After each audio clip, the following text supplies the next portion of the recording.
Alhamdulillah, alhamdulillahilladzi ja'ala al-'ida yawman mubarakan wa ja'ala al-muslimuna fihi yatasafahuna wa yata'afuna an kulli sayyi'atin qalilan aw katsiran hatta yardallahu 'anhum bi idkhalihim ajma'in fi jannatil firdausi farhan wa syukura. Asyhadu an la ilaha illallah wahdahu la syarika lah wa asyhadu anna sayyidana Muhammadan abduhu wa rasuluh. Allahumma salli wa sallim ala sayyidina Muhammadin alladhi sabbata Allah fihi bil uswatil hasanah liman kana yarju Allah fid dunya wal akhirah. Ayyuhan nas ittaqullaha haqqa tuqatih bimtisalil awamiri wajtinabin nawahi wa min awamirillahi siyam syahri ramadhan kullih fa innahu yar'an nafsal ammarati bisu'i ila nafsil mutmainnah hatta yardallahu man yamlikuha radiyatan mardiyah wa adkhalahu Allahu jannatahu ma'a ibadihi alladhina najah. Qala Allahu ta'ala fil Qur'anil 'azim, a'udzu billahi minasy syaithanir rajim. Bismillahirrahmanirrahim. Fa bima rahmatin minallahi linta lahum wa law kunta faddan ghalidhal qalbi lanfaddu min hawlik fa'fu anhum wastaghfir lahum wa shawirhum fil amr fa idza azamta fatawakkal 'ala Allah innallaha yuhibbul mutawakkilin. Shadaqallahul 'azim wa shadaqa rasuluhul karim wa nahnu 'ala dzalika minasyahidin wa syakirin. Hadirin sidang Idul Fitri rahimakumullah. Pertama-tama marilah kita panjatkan puji syukur kehadirat Allah Subhanahu wa ta'ala atas segala rahmatnya. Salawat beserta salam semoga dilimpahkan selalu kepada Nabi kita semua, Nabi Muhammad sallallahu alaihi wasallam, dan juga para keluarganya, kepada para sahabatnya, serta kita semua umatnya. Semoga mendapatkan syafaatnya di yaumul qiyamah. Amin ya rabbal alamin. Allahu akbar, Allahu akbar, Allahu akbar, walillahil hamd.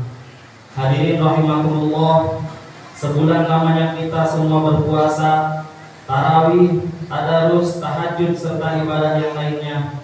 Kita semua berharap kepada Allah, semoga Allah menerima semua amalan kita dengan ganjaran yang dilipat gandakan.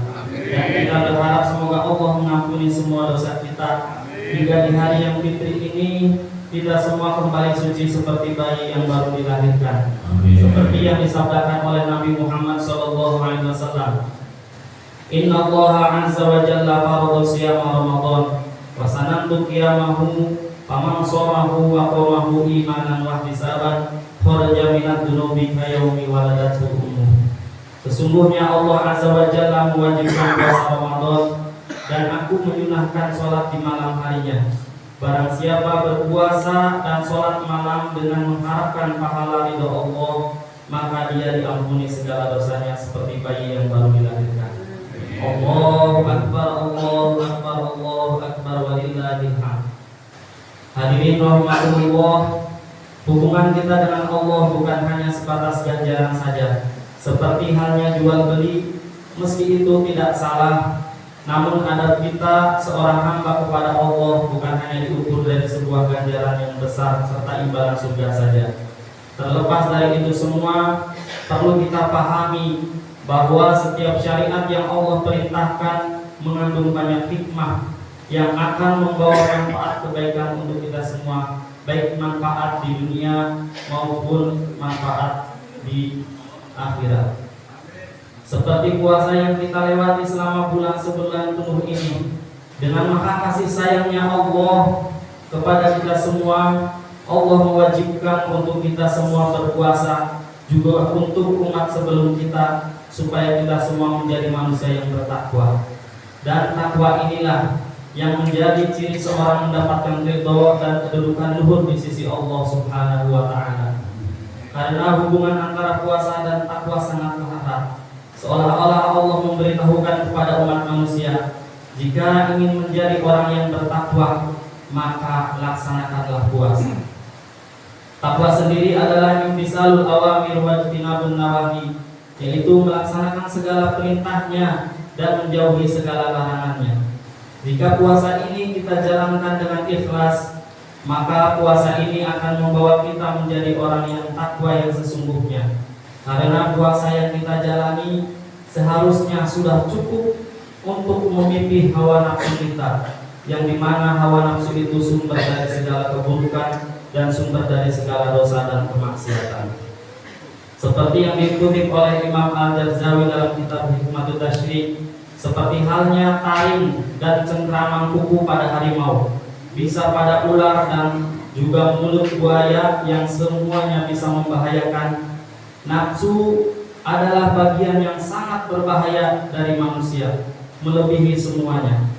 Karena dari nafsu itulah tangan, kaki, mulut dan bahkan akal yang seharusnya bisa bermanfaat, tetapi dengan nafsu itu semua bisa menjadi sumber bencana bagi seluruh umat manusia yang akan membuat manusia lainnya menderita. Seperti firman Allah dalam Al-Quran, "Zaharul fasadu fil barri wal bahri bima kasabat aydin nas liyudhiqahum ba'dal ladzi 'amilu la'allahum yarji'un." Telah nampak kerusakan di darat dan di laut disebabkan karena perbuatan tangan manusia, supaya Allah mencicipkan kepada mereka sebagian dari akibat perbuatan mereka, agar mereka kembali ke jalan yang benar. Hadirin rahimakumullah, untuk itu agar tidak terjadi kehancuran yang disebabkan oleh umat manusia, maka Allah meredamnya hawa nafsu dengan puasa sebagai kendali terhadap hawa nafsu itu sendiri. Dengan puasa, energi-energi yang berlebihan yang akan membuat manusia serakah dan berkekurangan.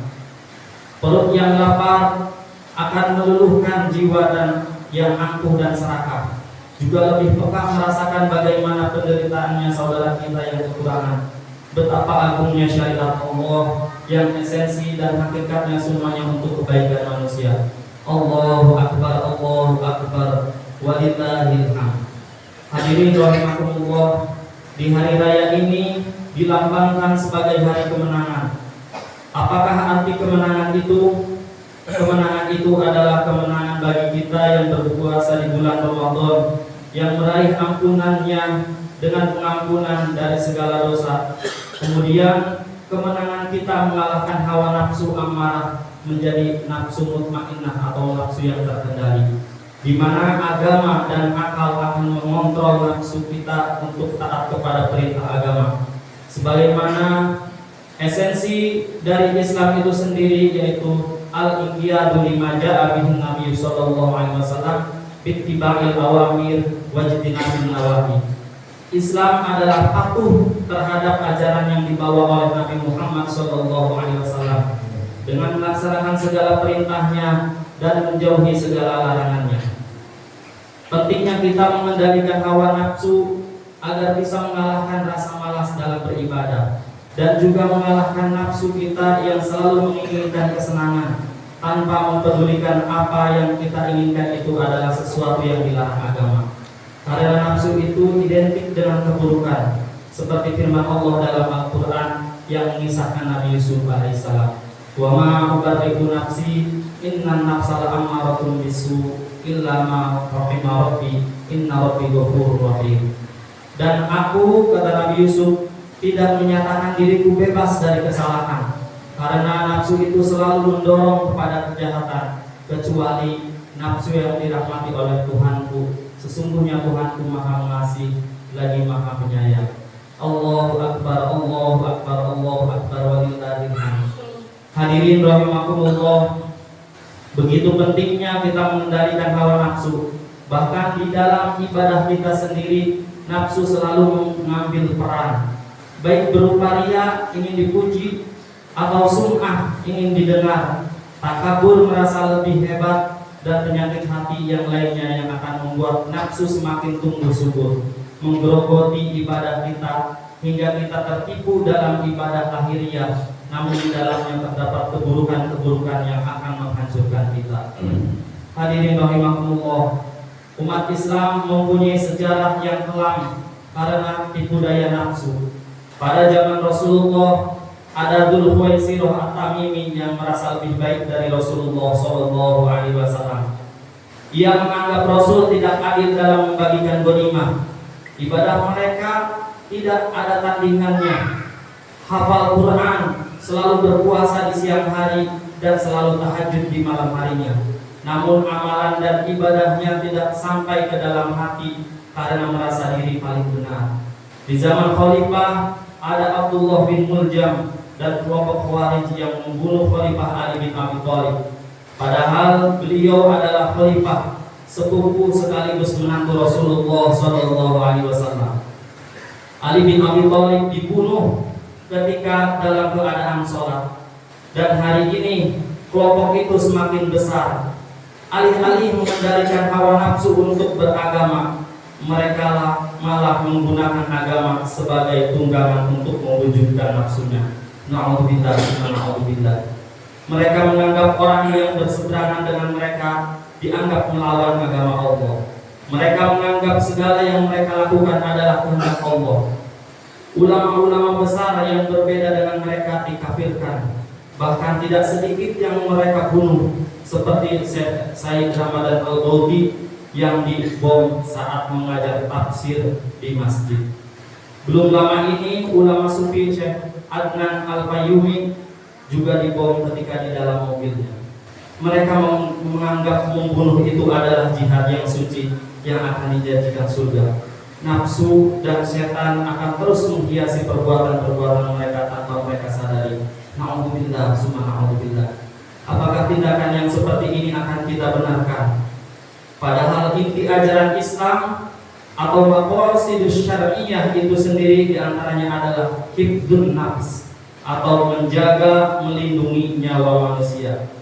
Sayyid Muhammad Al-Maliki berkata, "Idza zada nazrul rajul wa tasa'a fikruhu qalla ikrahu 'alan nas." Ketika bertambah wawasan seseorang dan luasnya akal pikirannya, maka akan sedikit menyalahkan orang lain. Allahu Akbar, Allahu Akbar, Allahu Akbar, walillahil hamd. Islam adalah agama yang dibawa dan dicontohkan oleh Rasulullah SAW, dan apa yang dibawa oleh Rasulullah SAW intinya adalah rahmat atau kasih sayang. Allah berfirman, "Tidaklah aku mengutus engkau Muhammad melainkan untuk memberikan kasih sayang kepada seluruh alam." Suatu hari Rasulullah SAW beserta sahabatnya didatangi oleh seorang wanita non-muslim, wanita kafir. Wanita itu memberikan hadiah jeruk kepada Rasulullah. Rasulullah pun dengan senang hati menerimanya sambil tersenyum. Kemudian Rasulullah mengupas jeruk itu dan memakannya.